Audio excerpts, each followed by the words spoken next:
What do you think has been the key for your career progression to become a CEO? There is certainly luck and opportunity. The most important part is how to be ready for the next move. If you are great at what you do as a CEO, I would want you to stay where you are. When you are very good at what you do and when you are ready for the next move, this is when you actually become eligible to a more senior role. Hi, everyone. Welcome back to a new episode of the World Class Leader Show. Today, I'm so honored to have with me Alain Bejjani. Alain is a Lebanese business executive, and he's been the CEO of the Majid Al Futtaim Group, a very important international conglomerate with ventures in shopping mall ownership operation, hotel ownership, retail stores, leisure, entertainment centers, and mixed-use residential communities, headquarters in the UAE. So if you went, as I'm sure you did, to Dubai, definitely you have been in some of these malls. And the company had operation Middle East and Africa. So he served as a CEO, Alain, from February 2015 until January 2023. So now he's relaxing and taking this time off to think about his next step. And I'm going to ask him a little bit later, but a little bit more background about Alain. So he was born in Beirut, 1973. He studied law in Paris. And after graduated, he worked as a lawyer, which is interesting, in Lebanon and United Arab Emirates. And then he joined Majid Al Futtaim Group, where we moved up the ranks until he became CEO. And he was an important contributor to the success to the growth organization, including expansion to India and China. So, Alain, thanks for being me in the show today. Thank you, Andrea. I'm very happy to be with you. Thank you for hosting me, and I'm looking forward to our conversation. Wonderful. And I have to be honest. I've been trying, or at least wanting to interview for many months, because you have been, by the way, you built such an incredible presence as well on LinkedIn, and you have been a very important LinkedIn voice, and you are still of course, an important LinkedIn top voice. So I always found your post very insightful, by the way, which is not so common, especially from CEOs that tend sometimes to bring always the good news about the corporates and their financials. So I got a different view from you. And for you audience to hear, what's the link with Alain, which is quite interesting, because I interviewed a few months ago the brilliant Caroline Dewar from McKinsey, that she wrote an incredible book called The CEO Excellence. So, identify the 6 mindset of top performing CEOs. And that was a great conversation. We operate the same space. So for us was, music from my ears. And then that is a great coincidence. We got Alain, he was interviewed by Karen. So Alain, is that right, Alain? You were part essentially of their creation, right? Yes, absolutely. And I was very honored to be interviewed by Caroline Scott and Vikram Malhotra. And they actually worked very hard on what I believe to be one of the best books written about what makes a successful CEO. They wanted to identify whoever they consider as a successful CEO, and they've done, I think, interviewed 1,000 people or more. Yes. That actually, what distinguished those people? What's the mindsets that animate them, that basically make them tick, and how do they go about things? So I was surprised and of course very honored and pleased to be part of ending up being part of the book. I think they brought it down to about 63 yes. CEOs that they really believe had something that distinguished the way they go about things, and they were able to identify those famous 6 mindsets. So the book was actually launched, finished and was launched sometime in, if I'm not mistaken, in the mid 2022. Yes. And continues to be an excellent read for CEOs, but also for senior executives. Yeah, it's great. And by the way, just for you to know, but now I need to spoiler to everyone. So I'm writing my own book about the CEOs, but also thanks to the nice. interview. So there will be hopefully an additional resources to Caroline's book for CEOs as a guidance, for creating the new future where we see right now. So that's brilliant.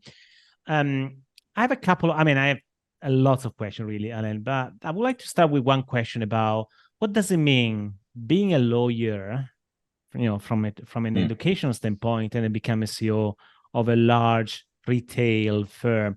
I mean, sometimes we feel like, lawyers or people with a financial background, they tend to have their own career path. They get to CFO, chief legal officer, or especially with lawyers, they tend to go at some point to law firms. How for you was critical having studied law then to become a successful CEO? Or do you see any sort of link with that? So, I mean, look, I don't believe there is one ideal path. Naturally, you have to be business minded, and people that are business minded could be lawyers, engineers, finance graduate, or anything else. In my case, and I'm really here to share my experience, I think the legal education served me a lot, helped me a lot in my career across the board, but also as a CEO. It structures your mind in a certain way, and in life generally, we continuously deal with legal aspects in anything we are doing. So being, I would say, familiar with the law is something that is very helpful. Because it guides you. You tend to understand better. You tend to think ahead in terms of structuring what you're about to do. And also, of course, you have to be very much business minded and also financially astute. That's something that's critical as well. But this is not something that is exclusive to a typical, I would say, a typical formation. The other way around, I would say, is more difficult. Usually people that are financially astute, they are, I would say, they find it difficult to understand legal concepts or to really be familiar in a legalistic environment, which hinders them from being able to make the right call, and sometimes to actually take measured and informed risks. And that is something as a CEO you always need to do. You know the 80-20 rule. I mean, you always need to, or very often need to act within a certain level of uncertainty, and that uncertainty could actually hinder your action if you are unable to actually pierce through that veil. I would say that the ignorance of the legal system and the complications of the legal system put you in. Makes sense. So let's shift a little bit gear. So, you became CEO in 2015. So, yes. And you've been in a company, as far as I recall, almost 10 years before getting to the role. So you've been a long-lasting employee, of course, executive, and then CEO. What do you think has been the key for your career progression to become a CEO?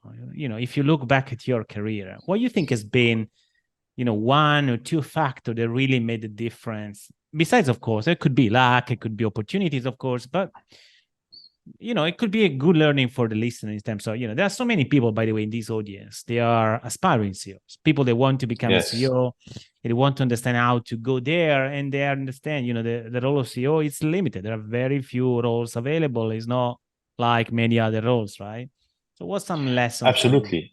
There is certainly luck and opportunity because, it's a finite amount of CEOs roles that are available. So that's one. Two, I would say, if I had to think back, I think the most important part is how to be ready for the next move. And, people tend to think about career progression in general, and then I'll get back to the CEO in particular. Career progression is a reward for past achievements. The way I see it is actually not that at all. If you are great at what you do, as a CEO, I would want you to stay where you are and continue to do very well for the organization and for the business. But when you are very good at what you do and when you are ready for the next move, this is when you actually become eligible to move to a more senior role, whether it's a senior executive role or whether it's a CEO. So people have to see in you that you are the person for the next phase of the organization, whatever is that next phase going to be made of. And I think this is really what tilted the scales in my case to become the CEO of the company I was in at the time. It's my readiness for the next phase, the vision that I have for the organization, and my ability to turn that vision into reality.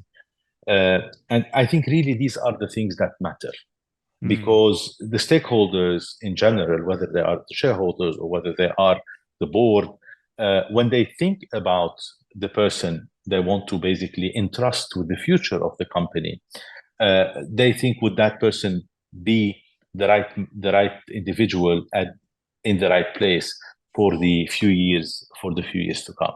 And the ability to look forward, to project the organization yourself forward, is something that is extremely important. And people have to see that in you. If people don't see that in you, they will never have the trust and the confidence to actually say, okay, this is the most precious, to give you the keys and ask you to take them forward. I think this, for me, is what I believe to be the most important factor. There are also, of course, other factors that are important. People have to trust you. People have to trust your judgment. People have to trust your abilities. But these are all things that I take for granted for any senior role, for any significant role. All these matters have to be there.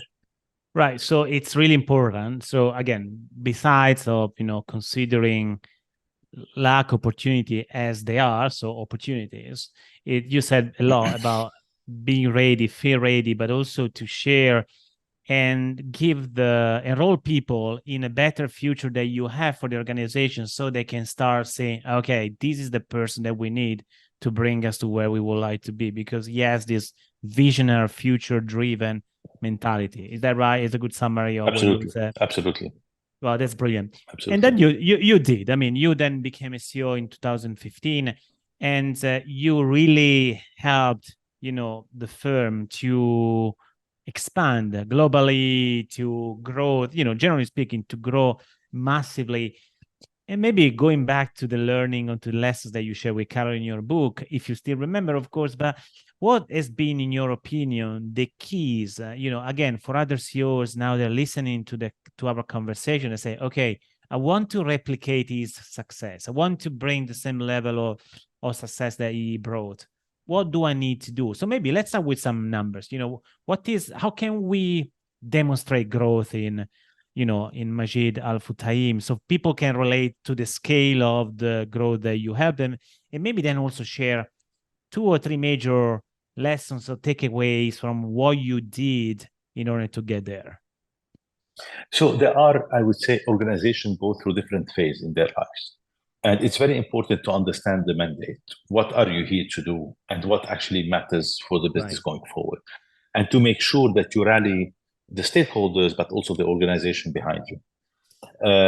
I am a transformational CEO. I mean, the reason why I was appointed in the role at the time is because the company needed a transformation for it to be fit for purpose going forward. Right. So I was very lucky and privileged to actually lead Majid Al Futtaim, but that was a very successful company already. It was a pioneering company. It was a company that brought, I would say, to a large extent, retail to the Middle Eastern region, but also to Africa and Southeast Asia. And we had already a lot of successes. And that is something that actually creates usually a certain level of complacency, because it works, you're doing well. Why do you need to change? Why do you need to transform? And of course, if you remember 2015 onwards, we were going very quickly in digital disruption. We're going in the era of digital. We're going into the era of what I used to call, there were tectonic shifts that are happening. One related to digital transformation and technology, but the other one related to experience. And we were moving from, I would say, decades long of a work that was driven primarily by the supply chain.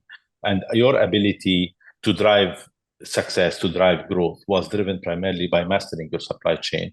And the customer was changing very rapidly because of technology, because of digital.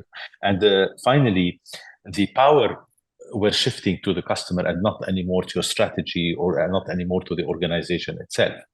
So the customer were deciding where do they want to shop, what do they want to do. They were able to shop from anywhere in the world because we were really living and continue to live in a really globalized world. So it was very important to basically work on two things that were extremely important. One is the digital transformation, harnessing technology and turning an organization into a technology company in reality. And two, making sure that you do that through a groundbreaking customer experience that will always set the bar for the industries that we were in. And these were the priorities, as well as, of course, looking at the organization at large and how do we actually federate the capabilities of the organization. This naturally required a lot of investments because you know that these are investments that you do for the long term. You don't reap their benefits immediately. You need to invest in people, you need to invest in leadership, you need to invest in capabilities.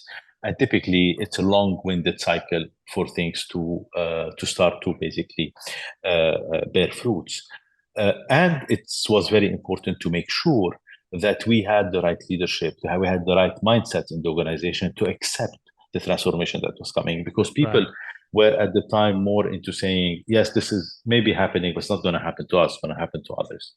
Yeah, so, I mean, being defensive or resistant to the level of change, the scale of change, it was ahead because of naturally, the change on the outside was so fast with the rise of Amazon, with the rise of all the disruptor companies that were there, with Uber and so on, where people were starting to say that in reality, the undertone was people were asking themselves, am I relevant going forward? Okay, if this is happening, I need to protect my job. These technologies are coming, they're going to take over our jobs and so on and so forth. Which is now a similar conversation for artificial intelligence, right? So to think about what's going on right now. Exactly. And it was important to make sure for people to understand that technologies and digital dimension is there to actually support you do better. And the way I say it is human beings, leaders, are there to actually fulfill a role, and technology is there to do a job. So it actually liberates us from the day-to-day, from the chores that we have to do, because technology would do that. The machines would do it for us. But we have to play a role that actually only us can play. And this is really what leadership is all about going forward. So this was primarily, I would say, my mission to fit for purpose the organization going forward.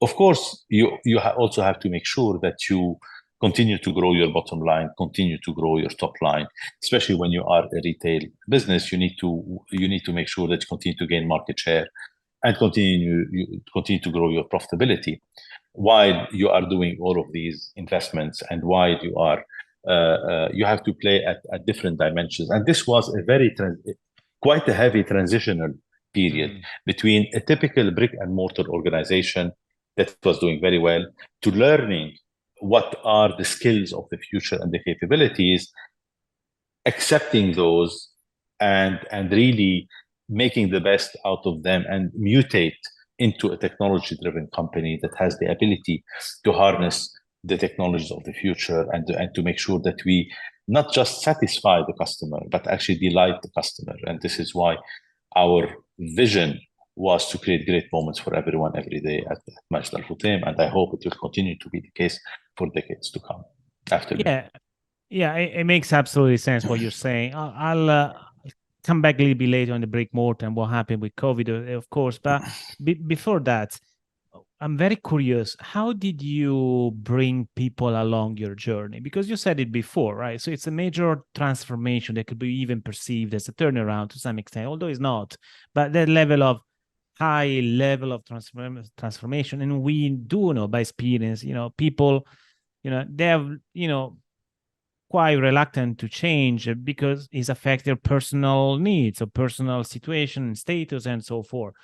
What was the key to mobilize people around the new future that you have created? What worked and maybe what didn't work? But I'm curious about the people element of that. So I would say first, you have to be clear about the vision that you are trying to communicate. You have to make sure that you are able to actually tell the story for change in a clear and compelling way. So communication is very important. Two, you have to create a burning platform.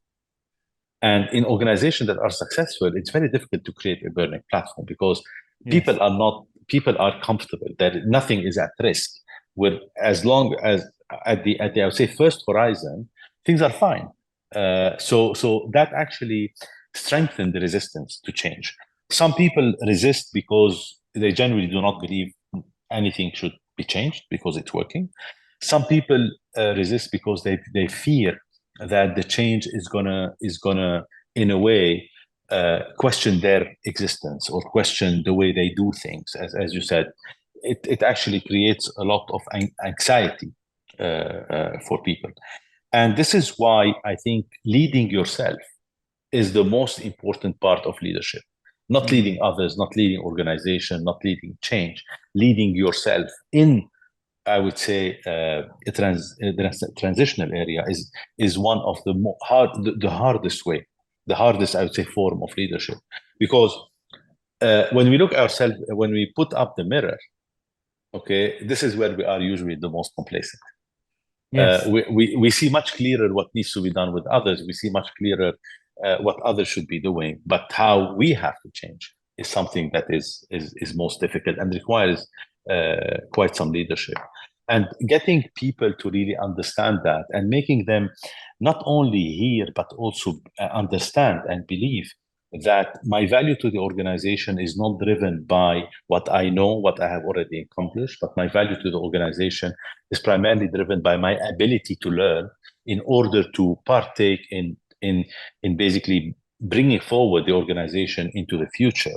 This is actually really my balance sheet. This is really the strongest part of my contribution as a leader to an organization. And here, when I say leader, I do not mean the senior people in the organization. For me, everyone is a leader, whether you are leading yourself, you are leading a team, you are leading a business, or you are leading change. Everyone is a leader.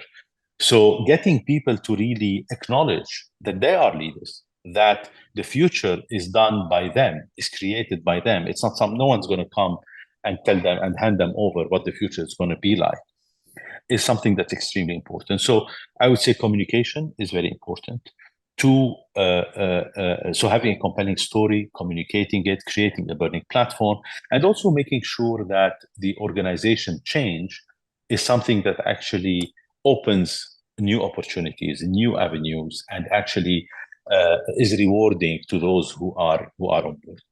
And as you may know, to change, you need, my formula is that you have to flood an organization. When you come from a very deeply rooted brick and mortar organization where things are done in a certain way, there is a strong culture. You have to work on the culture of the organization as well, in order to, I would say, change the liquid ambient. Okay, the ambient liquid that we have, that we are all kind of, living in. And for us to be able to see that continue to do what got us to where we are is not what's going to take us forward. And how can we be part of that? Now, as a CEO, you have to also walk the talk. It's not enough to just talk. You have to walk the talk, and you have to make the hard decisions. And the hardest decisions are, I would say, primarily about people. So you have to be very clear that whoever is not on board cannot continue to be on board. So you have to make the hardest choices on people, reward those who basically are contributing, and get rid of those who are not willing to actually contribute. So people understand that this is not a joke, this is not the flavor of the day, this is really a direction.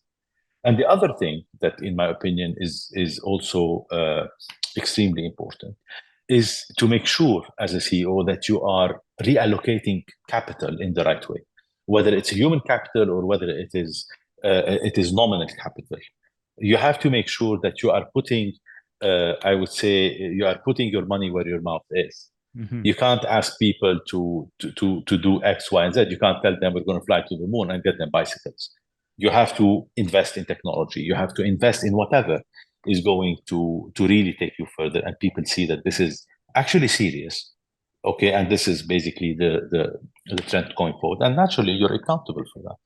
If it works, great. If it doesn't work, you're accountable for it. Yeah, and that is the commitment. And it sounds like to me it's very comprehensive approach about transformation in a few words. So transformational leadership, because you mentioned communication, but you started with a very clear, compelling message. You touch on resistance to change. You touch on as well on the last point that you made in terms of culture. Culture then it becomes an enabler or potentially a limiting opportunity for Factor, organization. a disabler, yes. A disabler, yes. Exactly, for organization to grow. And one thing something that I do in my own life, my own practice with clients, with CEOs and their teams is this idea of making people change, but just because we say so, it's not reliable. It's not the way how it works, right? Because the only way for people to really change their action is by changing their perception about the world. Until they don't see a different things, they will get stuck with their own way of doing things. So, they might say yes by compliance. They will say, yes, I'll do it. But in the reality, there is no clear commitment because they haven't changed their perspective about things. So it sounds like, you touch on all the right chords. The other thing, it's more a question. So you mentioned about culture, to be honest, most of the transformational works that CEOs do, it's at the end of the day, it's about culture, either because they are changing some specific behaviors they don't want to. So for example, they can make an organization more entrepreneurial, more technological, or they might change other different behaviors. But at the end of the day, my personal experience, there is no way to transform an organization if you don't touch culture. So how was your experience of turning this culture for an organization that was already stable, solid, was really get used to a war of this? So give me some ideas how you approach cultural change and something that works just for us to get a little bit more insights. So I would say that culture is at the base of everything. And in my case, it was a story of good to great. Nothing was broken. It was really a story from good to great. Right. But the good that we had was not going to be as good as it was in a more challenging world, in a more disruptive world, in a world that was evolving the way it turned out to be evolving. So it was very important that we embrace that very early on and do it. And was it, by the way, Alain, sorry to interrupt. Was it clear to the organization that whatever was becoming predictable was not accepted anymore as good as it was before? Was it clear in the organization? Yes. So it was, and this is where usually you have the stress between why suddenly what was good is not good enough. Right. So, and this is where I think leaders have a big role to play, and specifically CEO, is to communicate and articulate that this is not about us becoming more difficult. It's about really adapting to where we are going and explaining clearly why what was great until yesterday, is not enough today, and is going to be way below the expectations tomorrow or after tomorrow. I think that's very important. Right. But usually in organization, you see that the grassroots understands it. You see that the grassroots really get it because they are at the coal face. They are facing the customers. They are dealing with, the external world and so on and so forth. Then you have the top layer, and this is under the CEO, what I call the crust of anything, the permafrost on top. And this is where people have strong views and people have the most at stake. And this is where you start to have that difference of opinion sometimes and so on, and resistance. So you have to be very clear about how to go about it. I would say clear in terms of explaining and showing the way for people. But when someone does not want to actually contribute to the effort, you also have to, there has to be consequence management. If there is no consequence management, you cannot change any organization. It's very important to have consequence management. You made some tough decisions in terms of getting rid of people that were not embracing change. Of course. Of course, you have to get rid of people that are simply, they cannot get, sometimes in good faith, they can't get themselves to really understand why they have to change. It's not ill-intended, and sometimes they prioritize their own interest, their own way of things, their own I would say it's a self-interest, right? in a way, selfish interest, as you say, about things. So moving the organization with you is extremely important, and showing people what you are doing. Transparency is extremely important for people to really understand. We were here, we got here, and these are the challenges that we are here facing. How are we going to go about it? And people feel that they are accompanying you on the journey. It's not about I said so, it has to happen. It's really about making sure that you create ambassadors of change, or change makers in the organization. People feel empowered, and all of that, as you said, needs to be done through working on culture, making sure that we are turning the culture to become an enabling culture and not allowing the culture to become a disabling culture. Because at the end of the day, what is culture? An organization culture, what is it? It's the sum of the non-written, I would say, behaviors, that people practice in an environment. They set non-written rules, and these rules tend to actually govern the way people do things. Yes, we've got PNPs that says so. Yes, we have a manual that says that. Yes, we have, etc. But in reality, this is how we do things here. I'm sure this is something that you hear it when you visit in any organization, and the people that are listening to us now, I'm sure they also hear it this is not how we do things here. This is not how we go about it. And normally there is a strong differentiation between how they're really working and what the system and process say. Exactly. So it's very important to make sure that working on that culture is happening in a continuous way. And the way I used to say it to my people at the time was, working on culture is like personal hygiene. This is not an initiative. This is not a project. This is a lifelong, continuous effort. This is like showering every day. We can't say to each other, I'm clean, I showered last week or last month. You shower today, you're clean, and then the day after or in the evening, you will shower again. You're not going to say, I showered yesterday, why am I showering again today? This is like personal hygiene. You brush your teeth. You don't say, I brushed my teeth last month. And working on culture is something that is in the same vein. It is a continuous effort.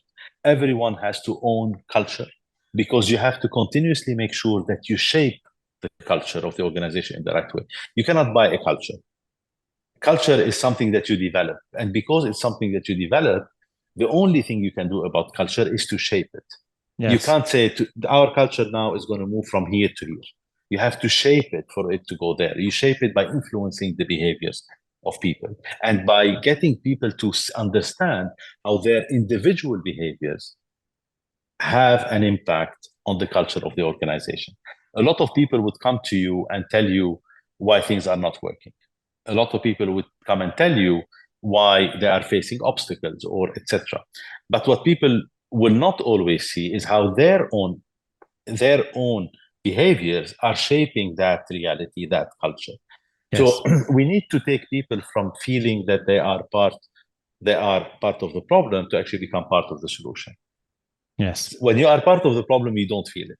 But when you are part of the solution, you actually feel it. So moving people from being part of the solution is something that is extremely important. And for people to ask themselves, how am I helping this situation, rather than how am I complaining about the situation?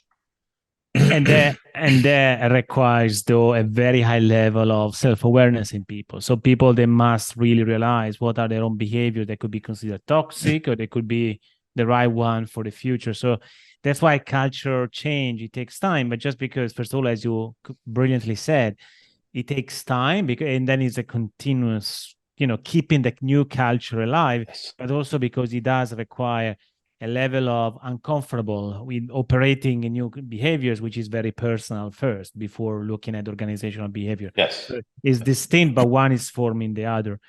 Yes. And the other thing I really like what you said before. I like the point that you said, the front line, the grassroots are ready to embrace change. And most of the time, where you really see potential bottlenecks, it's a happier level where these people, because then it's the time when you get the battle of power at play. The status gets in, the ego gets in. And it's very interesting because sometimes CEOs, I think they are misinterpreting that cultural change because they're looking for, we need to change things, on the front line, but we are okay here. This feeling. Yes. Yeah. So Yes. that's terrible. That's terrible feeling. It also creates a sort of bubble where the leaders really work in isolation in bubbles, as if they are, and just pointing fingers, and they think they are better than others. So I'm glad Yes. that you said that. The last thing I would say, I don't want to spend too much time here, but then COVID hit, and then I see, given the transformation that was already going in Majid Al Futtaim, I actually see COVID potentially as an accelerator because you're already transitioning into an online world and, retailing in a different way, not anymore relying on brick and mortar, but still you have the malls there. So how was for you? No, I don't want to spend too much time here, but how challenging was, COVID comparing, the new strategy, but also the fact that you had malls there? So COVID was, I mean, COVID was to a large extent, in a way, a blessing. Of course, sadly so. But as always, there is so many opportunities in a crisis. In March 2020, it was very clear to us that the world is moving in a direction that we've never known, and we are going to face things that we really have never imagined. Yes. Although we were very disciplined in terms of business continuity, how do we make sure that whatever happens, our operations continue undisrupted and so on and so. But we never thought that the world was going to shut down. Yeah. You think about a war, you think about natural disaster, you think about stuff like that, but you don't think that the whole world's going to shut down. People are stuck at home, but they can't move anymore, and so on and so forth. So in the last 10 days of March, we had to really shift the organization. And we did in 10 days, I think, what we couldn't have done in 2 years. Because everyone was hands on deck, people got it. The sense of urgency, the burning platform, we didn't need to create it, it was there. It was already there, and, yes. Exactly. And we absolutely needed to act and to act fast. So this is why I would say it was a living example of opportunity hidden in crisis. There's always opportunity in crisis. And it helps you move things that you wouldn't be able, in a way that you wouldn't have been able to move them in the normal, I would say, in the normal, normal, I would say, in the normal world.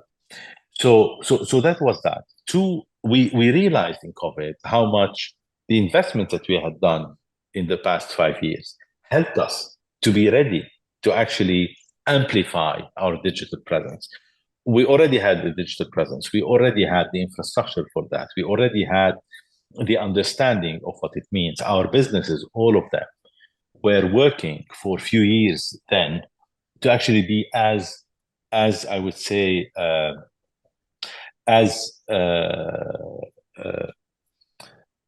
prominent digitally as they were physically. So our strategy was very clear.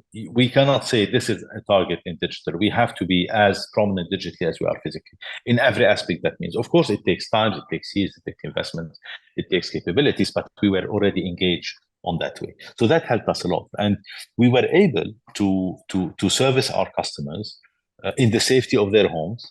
Okay. And because our people at the time, the MAFers, were able to actually really shift.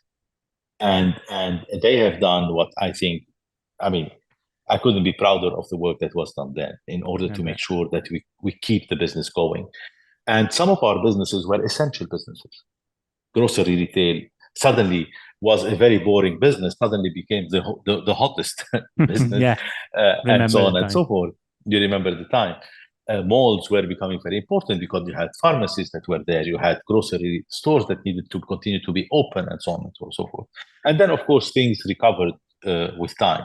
So we realized that actually the bet that you have taken on on becoming fit for purpose for the future was actually the right bet, and the future came much faster to us because of Yeah, COVID. accelerated. At the end of the day, it was an Exactly. accelerator on that side. Exactly.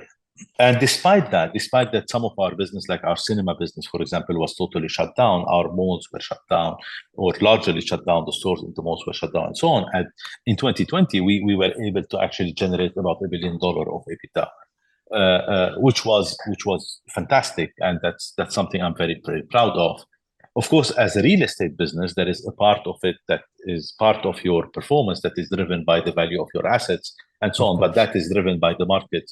You can't do much about it in a world where there were no transactions and people were starting to wonder if commercial assets and malls, etc., have a future or not. But things recovered 2021, 2022, and continue to recover now. And we recovered all of this value and built on it.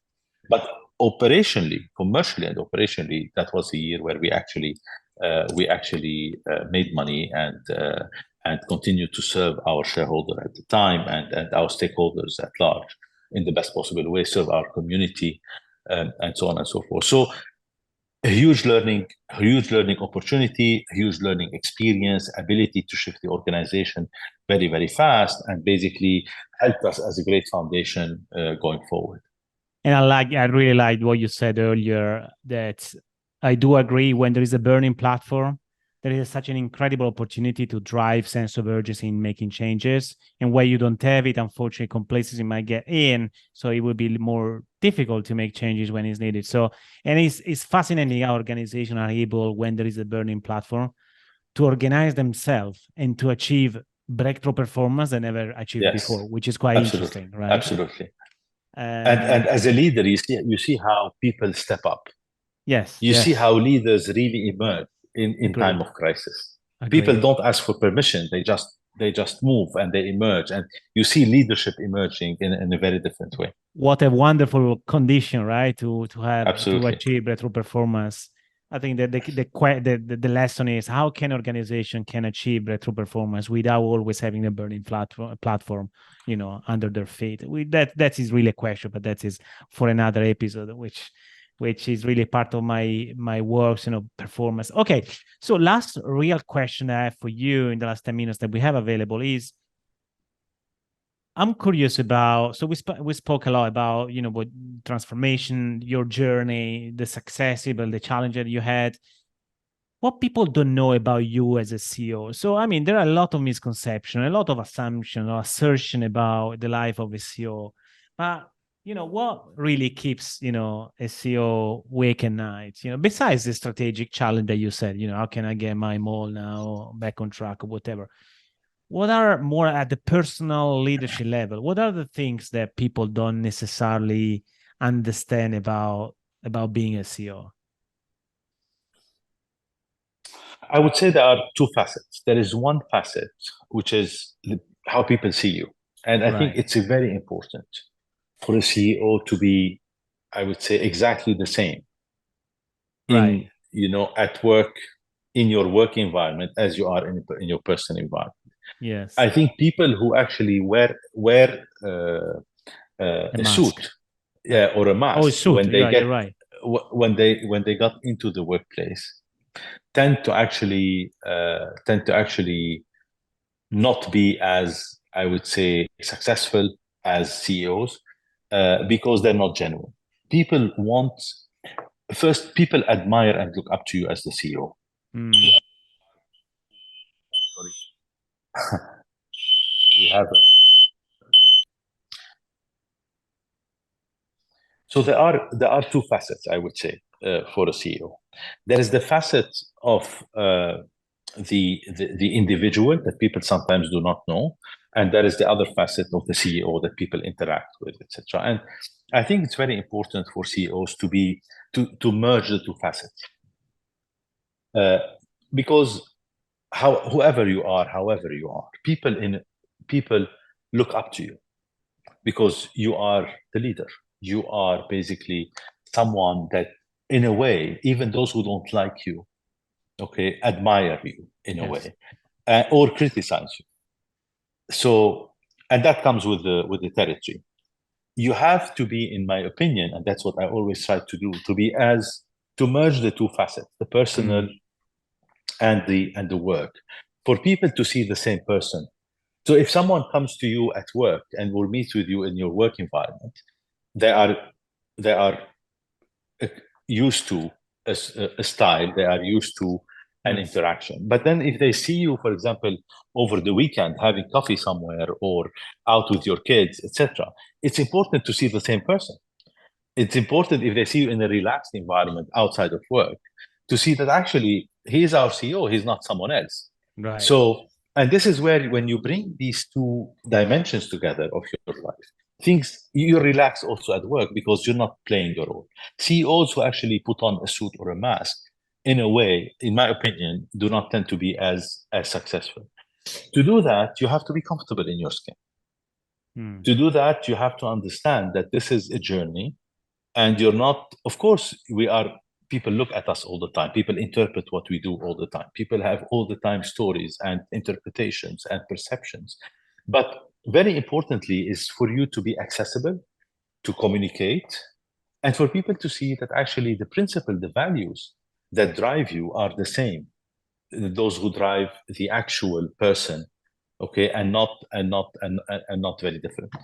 There is this thing about you see someone driving a car, and sometimes people, when they get behind the wheel, they become different.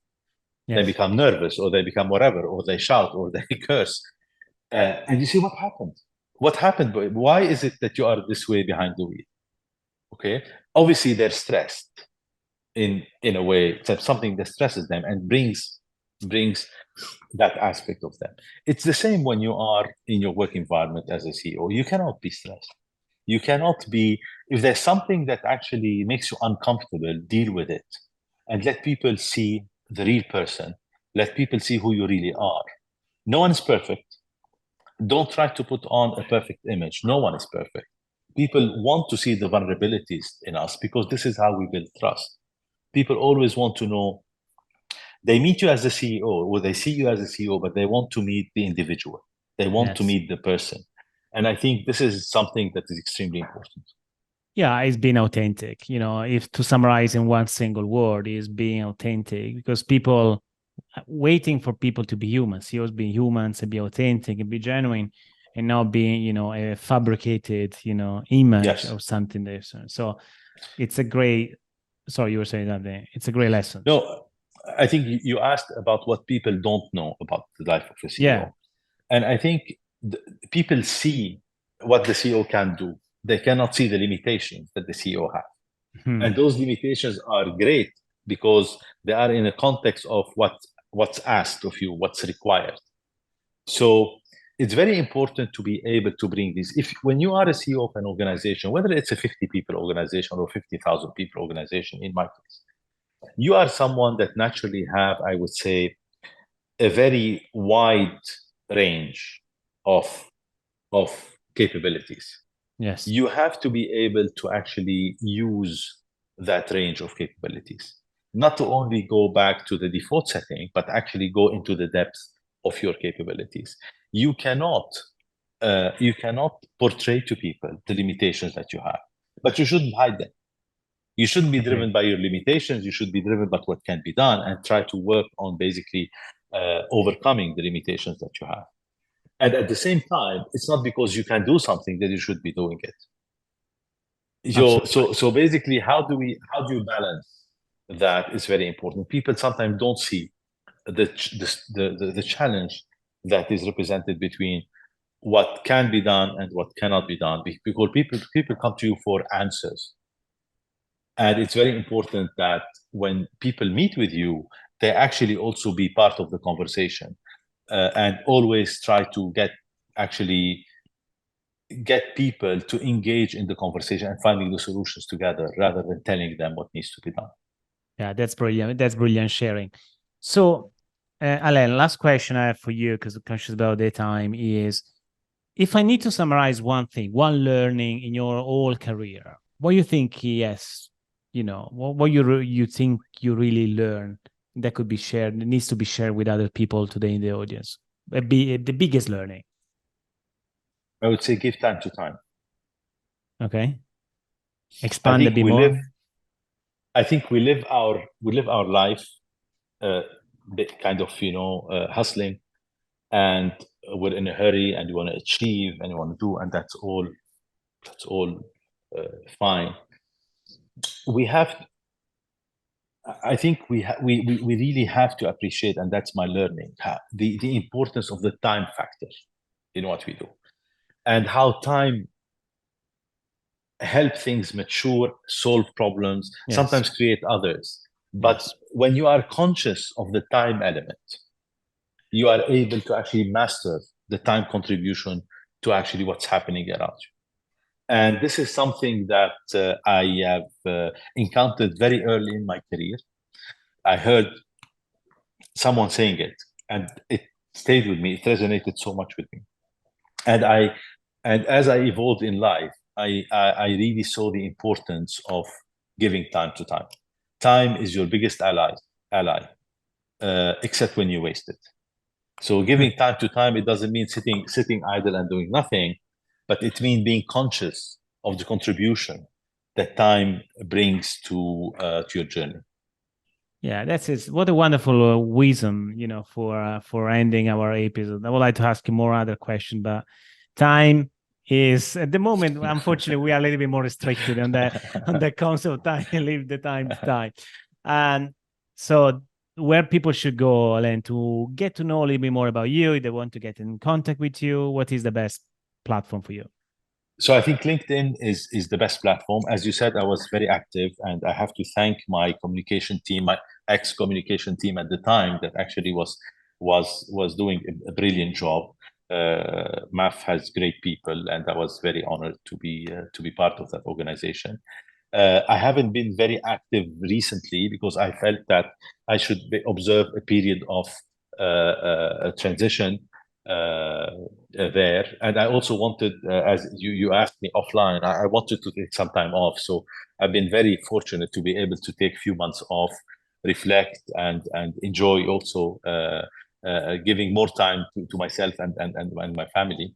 So I think the best way to communicate is through LinkedIn, because I continue to monitor LinkedIn. I continue to be there quite often. So I would say LinkedIn. That's brilliant. And we also have the same passion for a little bit connoisseur, I suppose, of the Italian landscape and the opportunity that are there. Absolutely. So I know that you're an Italian. Absolutely. He's a fan of Italian for time. Yeah, for Italy. Well, great. So Alain, what I just say is thank you so much for being at the show today. It's great. I really love the granularity of your consideration, observation. It says a lot about the depth of your thinking and the depth of your intervention. So the only thing I can say, I wish you good luck for the next step. I'm sure it would be an amazing opportunity to have you, somewhere else in the future, hopefully very soon. Thank you, Andrea. It has been a pleasure being with you, and thank you for hosting me.